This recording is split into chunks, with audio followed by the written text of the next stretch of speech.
Okay, so welcome back at the main stage. Also to our viewers in the live stream, because we had a lot of fun with our viewers in the live stream in the past hour. And now we're back on the main stage with another great session. And if you have been following us on the live stream, you already know Jørgen Tharaldsen, because he's been one of my candidates in the most fun interactive show we ever had. And to all of you, let me just quickly introduce you, Jørgen. You are the founder of Oslo-based games developer Megapop, but you've been in the industry for more than 30 years. You have been working as a games journalist, product director, producer, game director, CEO, and political lobbying. And for the past 10 years, you also worked on gamifying the Norwegian society. Yeah. And so accordingly, I'm curious to hear you talk. Now it's called Gamification of Society. And because we are running late, we just have to be quick. I leave the stage. This is yours. Okay.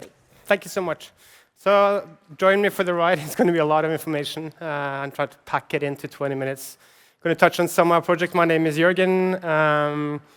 Like she said, I've been working with games for 31 years, but it's been ever since my childhood. I've been super passionate about games, and I'm interested in games not just as an entertainment form, but what games can do, and they always brought me a lot of emotions, right? And I had so much fun with games, and I've been spending my whole life giving that emotion and joy back through my work as well. I run a company called Megapop, a lot of talented people out of Oslo, founded that 12 years ago. Our best game so far is the top 10 strategy game in 130 countries right now, doing Trolls vs. Viking Reborn, and the city builder Life Below, where instead of armies or cities, you actually build coral reefs, so it's a reef builder. We've been doing a lot of impact-type games in Norwegian society. I'm going to go through that journey today, more and more of them. Many of them are highly successful. Many are failures, many are pure experimentations. Going to bring you some of those journeys and what they're actually doing, some videos, that kind of stuff. So the first touches that I did on what games could be beyond games was in 2002 in Anarchy Online. It was actually a German guy, Enno Relling. He'd been to Kenya to see the rhinos, and he wondered if we could do an event in Anarchy Online. We had something called Rhino Man Hunters in Anarchy Online, and we gave 1 cent for each Rhino Man Hunter you shot that weekend, which raised like $10,000 for the Rhino Man cause in Kenya. And through those years in Funcom, we innovated or pioneered a long, long list of the business models you take for granted today, and also a lot of technologies. So I learned that you could take a lot from society, put them into MMOs and online games, not because we were that smart, just because we had to. It was the start of the online age. And slowly started getting more projects in Funcom, too, on the side, like Rome Reborn, like a replica of Rome Anno 330, and I started to see, hey, games can do a lot beyond being just a game. And then my company, or our company, in 2014, we were really up shit creek, entering survival mode, had to move into work for hire. In the beginning, we did almost anything, IT, health, state, gambling. So I went to Paris in 2016. We got the Global People's Award for the most innovative gambling app, and I was like, is this it? Have to find more meaning. And the first one was Bjørnis. It's the mascot of the firemen in Norway. We started working on that. We made a game for all the schools in Norway where children can learn about fire safety, mixing with all the firemen that actually came to the schools. We did something like that. And that started a journey and a transformation on what kind of games are we actually making. Then a lot of e-learning type of games through a few years. I think we're the only company who worked with Kahoot, for instance, that a lot of people know. We learn every Norwegian kid programming, got great ratings for that. We've been helping out on at least a mini game within getting all the Norwegian kids to read, which has been super successful. Not our idea, by the way.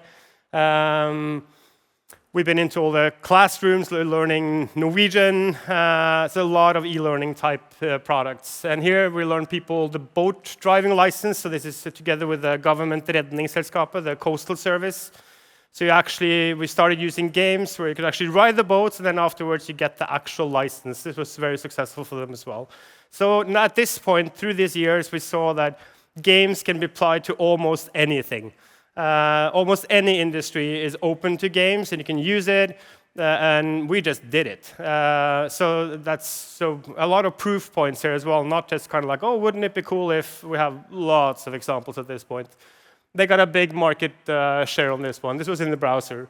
We did museums, we did lots of different engines, we touched on like all kinds of different technologies But at the same time, some of those lessons from all those working on all these other products was that we were, always on top of other IPs.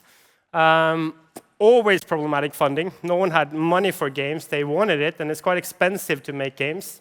So we saw there was always a challenge to make it with the right quality. We always had to lower the quality a lot just to make the budgets. A lot of challenging tech frameworks, like in the schools, GDPR, old PCs you can't get access to, a lot of these restrictions that we had to work around with technologies in the browser and all this. We solved it, though. And there was a lot of hype, a lot of less long-term business. And we were all, if I'm looking back on that, I see we were always more of a novelty than a necessity. A checkbox for a lot of boards, and we're innovative, we do games, but not the game mentality that's needed to actually make games successful. And of course, we as game developers are way more expensive than compared to internal devs, which everybody more or less have, especially when you put a full team on that's external, and it takes time to create good game content. So then how could we make ourselves even more unique, find more impact while still making money? All this money we then reinvest in our own game production. That's like the whole cycle of the company. And that's what we tried to do. Recalibrated the whole company, moved away from free-to-play mobile, moved into deeper gamification. Could we find more product lines? Could we move deeper into the society with these things instead of just adding something to someone else's thing? And we also said, we have to cut everything that's not game-related. We have to do what we love and what we actually are great at. One of the first big successes was the city cleaning campaign with Oslo City.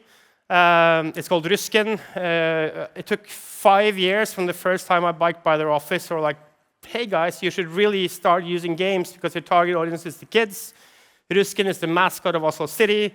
Every spring, every 5th grader in Oslo joins for the city cleaning campaigns, and this turned into a big success to throw games into this. So it was inspired by Ridiculous Fishing. It's a mimic of that, where you have to pick up all the garbage, go around the city, and we saw a massive amount of downloads featuring a lot of hype around it. People really liked it. Simple game, but a good one. So you see, we're not innovating the wheel here, but that's not the point either with a lot of these projects. And we speak with experts, what kind of garbage should we have? There's lessons and learnings after it. They put it into the schools, right? And in the end, they go out in the streets and pick up garbage. There's a whole education system around this. That moved into the city, the theaters. So they opened up beyond the kids. So that was in all the cinema theaters in Oslo, where we made a cinema commercial for the game. And it went even better in season 2 than in season 1. And then in season 3, we didn't get more funding, but let's see for season 4, because they want more stuff, but that's the way it is. That's Rusken.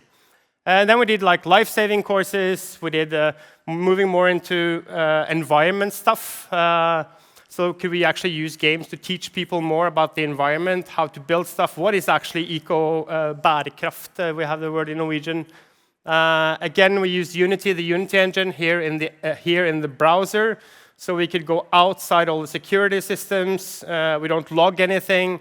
There's a lot of thoughts in these games as well. This is a multiplayer game. Up to 1,000 people can play it. There's teams of up to 10 people, 2 to 5 PCs, playable on touchpads, so women and men age 60 can play it too. So there's a lot of these considerations going into these games and make them interesting enough on the budget we have. Then we moved into industrial gaming. We've done quite a lot of that. We're on the biggest energy conference in the world right now, and actually in Norway with Hitachi Energy. We made a game for them, who's mirrored on a conference in France and a team conference, so they can actually play it together as well.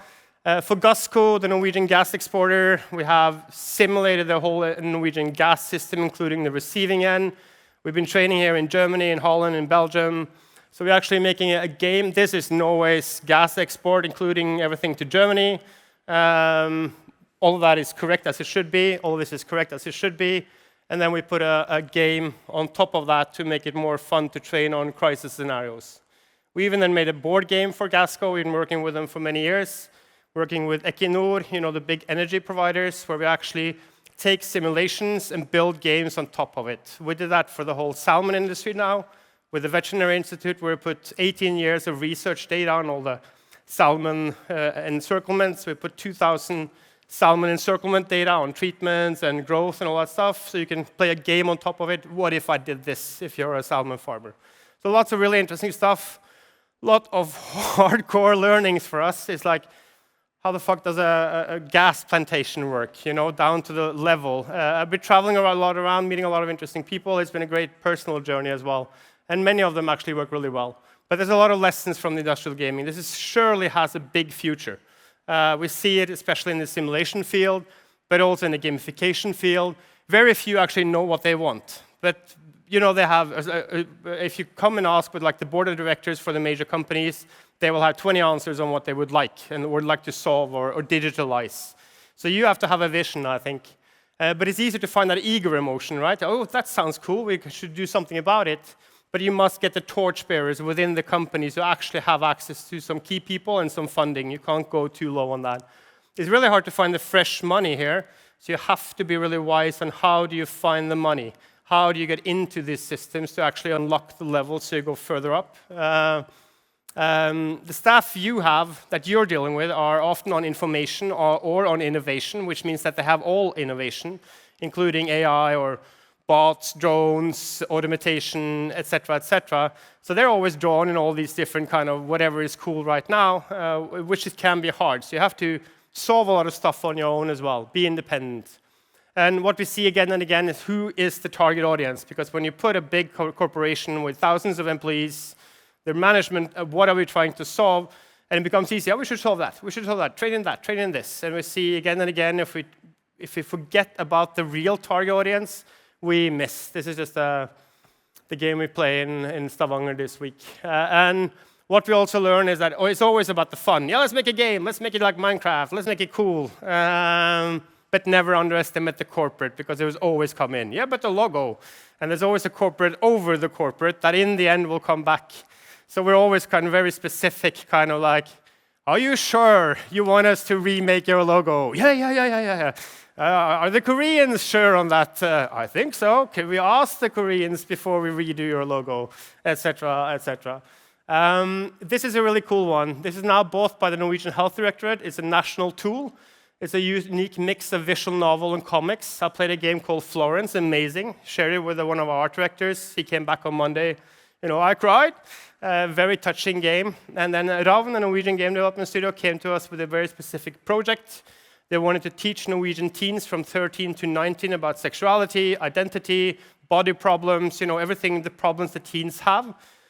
We made a game with them for about 2 years. We include a lot of health workers, sexologists, you know, everybody working with the teens in Norway. Then we started pitching it to the government, who's now licensed it as a tool, and it moves into Norwegian society as a help tool for everybody.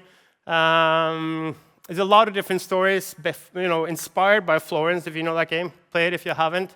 Comic-style visual novels, you get a lot of the problems. You know, sharing images, enforced sex, wrong body problems, all these things, right, that teens are struggling with, that you can actually play, and you have drifting scenarios, so people can talk about it afterwards, and all the scenarios are made with psychologists, health workers, and based upon thousands of talks with teens. We have a custom soundtrack. I'm actually really excited about that. You know, Anna, enjoy we want the woman to take more responsibility, or the health director wants. So each story is about problems that we think that is good to talk more about.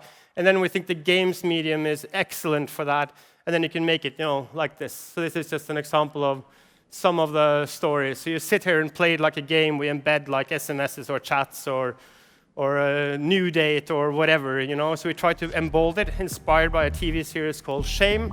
And you are meeting these different characters, and we think you can talk about this on the side as well. There's mini games in here as well, where the mini games are related to it. There's also, you have to visit doctors, you have to see people, talk to people, make choices. And there's a lot of really specific talks, or like, you know, freezing up during involuntary sex and stuff like that, where you're actually trying to teach people if you're doing something wrong against others as well. And, you know, use the game medium for something new. Should I share that picture? You choose. You share it. Your boyfriend get it. Cool. I got a picture, topless picture of my lady. Oh, my friend is there. Should I share it with him? And on the problems go, right? So yeah. Some very unique challenges. We have a different morality in Norway than they use in America, for instance. Here you see I started to write a letter to Apple and Google because the government wants a lower rating than the official rating boards from the American systems, for instance. But this is just for Norway, right? Or numerous talks with a lot of health people. Rasmus, the hospital game, really proud of this one. Took 7 years from the first pitch I started because my vision is that games should come into society, should come into healthcare. So this is Rasmus, is the mascot of the main child hospital in Norway. This is when you get an invite letter from the hospital, you are told to play the game, or you ask your child to play the game. So the child can actually prepare for everything they're going to do at the hospital. This is made with 4 or 5 doctors, and there's been like 30 doctors testing it with us. It's been a long process on this. We have launched it. We're now adding more mascots, so it's becoming like a national kind of, if small children are going to hospital, they should play this game. Now we're just adding Gusse, the character from the Trondheim hospital, so that's coming out. It's been really hard to find funding for this, so I guess we have made nothing on this game. May never do it either. It doesn't always matter. It's fine. But I think that there's something here. There's a lot of small assignments that you are doing, right? So there's a hallway, and you can go to different rooms and play different games, but everything is correct. So it will look something like this. Super simple. There's going to be a limited budget on these things. Jeg heter Rasmus, og jeg har et nytt spill for deg som skal på sykehuset. Kom, In Norwegian, så sorry. går vi og utforsker ting sammen. Her kan du lære mer om forskjellige undersøkelser. And we've seen some children during testing, like they play it over and over and over. And the doctors also believe this can be used for trauma after things have been, after you've done something traumatizing. You can actually redo that thing that traumatized you again and again and again. We don't know the results of these things yet. I mean, this is fresh off the press, if you like, but they are now part of the Norwegian system. We even got QR codes into the Norwegian health system. We really lobbied for that. So QR codes are now in Norwegian health, thanks to the game. That's good. And this is one of my best days of work, the launch party for Rasmus. The hospital band made a Rasmus song. Music.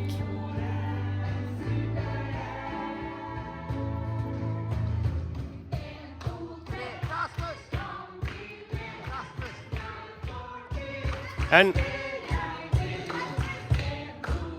hospital class. And what's really cool is that whenever we make these games, we see that we are also creating engagement in these communities. They're proud, they think it's cool, they think it's fun. So when they are creating games with us, there's always like this, you see this spark go up in everybody's eyes. And this is something that's great for the other organizations, that the value is beyond money, right? And this is not to be underestimated, what a game or that process can do with external organizations as well. I wanted to test just to see, would this actually work in Germany? I was actually interested in that, so I got a master student at the Hansa University in Groningen. He's a German guy, very smart, Ansgar Glup. So normally me, I say, let's go for the top in Germany.